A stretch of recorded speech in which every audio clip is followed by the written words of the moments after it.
Hey guys, I'm glad you're here today. I'm going to be talking about relationships. I know that's a very popular topic when it comes to mental health. It can have such a huge impact on your mental health, your partner's mental health. So I really wanted to just dive right in to relationships. I'm going to be talking about what makes a relationship good, what makes them bad, the love languages that are a part of relationships, communication strategies, and lastly, talking about abuse. So when it comes to good qualities in relationships, what you're looking for is a teammate.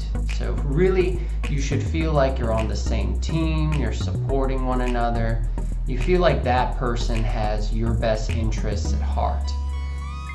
And you should feel like you have theirs. So a very reciprocal relationship.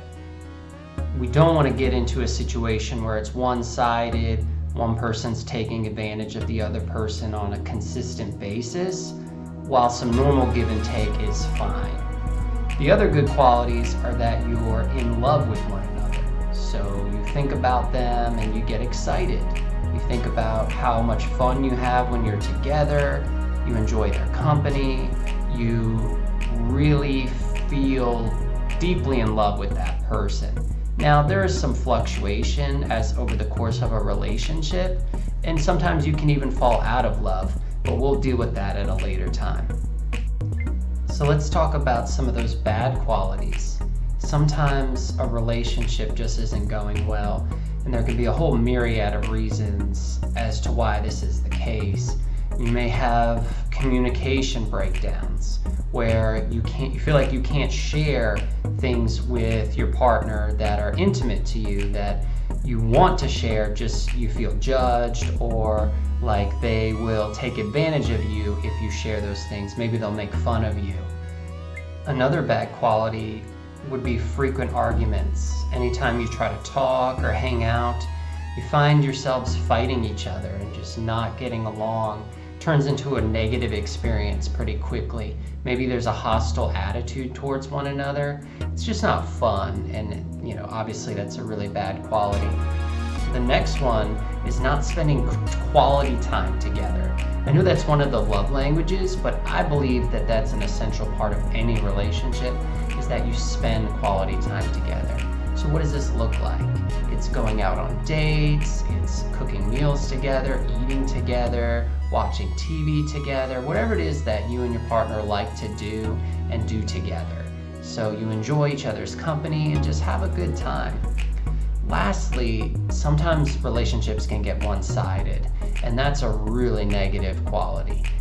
It will cause so much damage to the relationship because one person is taking advantage of the other one, and it's not reciprocated.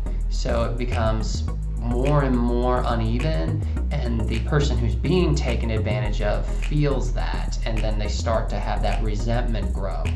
And that's not good. That's going to be really toxic for the relationship. So something to watch out for sure. So let's talk love languages. One of the love languages is touch. Physical touch, it's hugs, it's kisses, it's hand holding, it's cuddling, you name it. If it's physical, it's physical touch. These people really enjoy those physical signs of affection.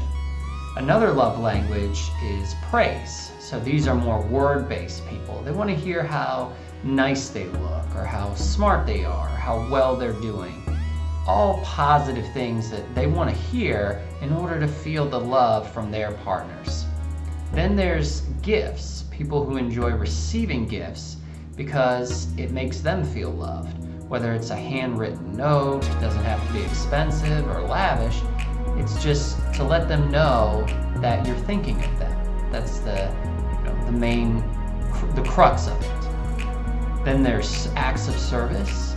These are chores or helping that person out with a specific something. They just enjoy having someone else show that they love them by doing something for them. It might be a massage, or it might be handling a specific chore that they don't particularly enjoy. Maybe it's helping them out with an errand. Who knows, but it's an act of service. And lastly, I believe that there's a new love language, or I should say newly identified, which is attention. And that is where a person receives undivided attention from someone and makes them feel really, really good. They just want to be the center of attention for a little bit. They want you to pay attention to them, listen to them, watch them. And this makes them feel really loved. So all of the love languages are really important. And it's important to make a distinction between giving a love language and receiving. So your love language you want to receive, but your partner has a different love language that they want you to give them. So if my love language is acts of service and I give my partner acts of service, they may not appreciate that. It might not make them feel loved because their love language may be different, like touch. So I need to be conscientious that I'm giving my partner their love language so they're feeling the love too. Communication is such an important aspect of any good relationship, and it can make or break it. So some of the important factors are being assertive, respectful, kind, and collaborative. So what do I mean? Being assertive is being honest and forthcoming with how you're feeling. So when you do that, you want to make sure you use I statements. That's a term us therapists will use frequently. It's where you talk about how you feel, how you experience things, instead of pointing the finger at someone else. We don't want to do that because it can make a person defensive, causing them to shut down and the communication to be lost. We want to be respectful because it makes our partners feel loved. We never want to be disrespectful towards someone because that too can break down the communication and damage the relationship. Then there's the kindness, which is always important in life, but when it comes to communicating with our partners, we really want to try our best to be kind. I know we're really comfortable with our partners, but the more that we can take a step back, take a breath, and show kindness to them, it'll really bear fruit in our relationship, especially with communication. And lastly, we want to be collaborative.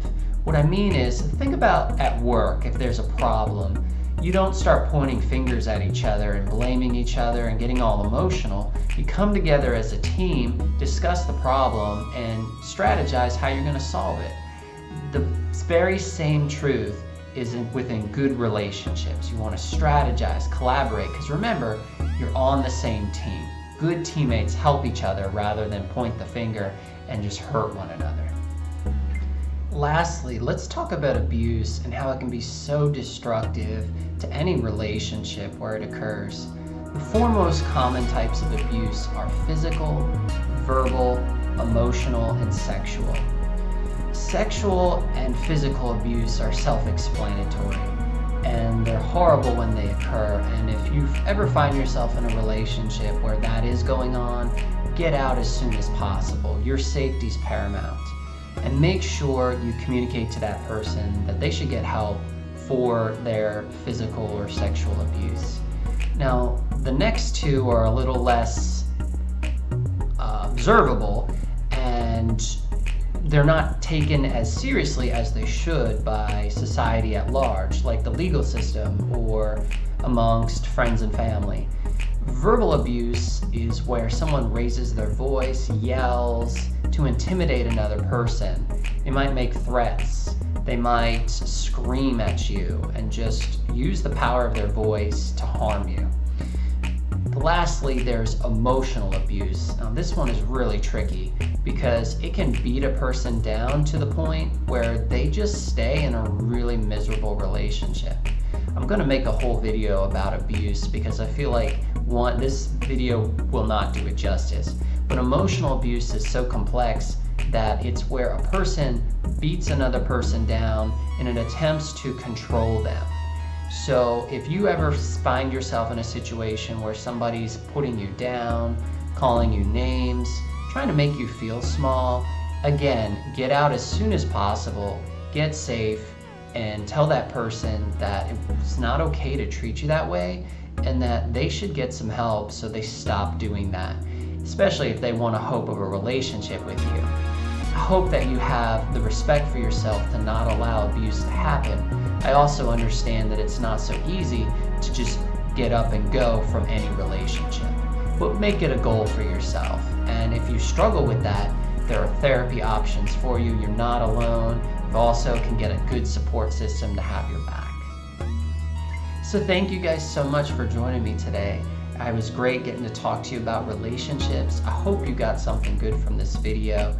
Please like it, give it a comment, and subscribe if you're interested in seeing more videos about mental health, mental illness, relationships, and just mental health in general. Thanks so much. Bye.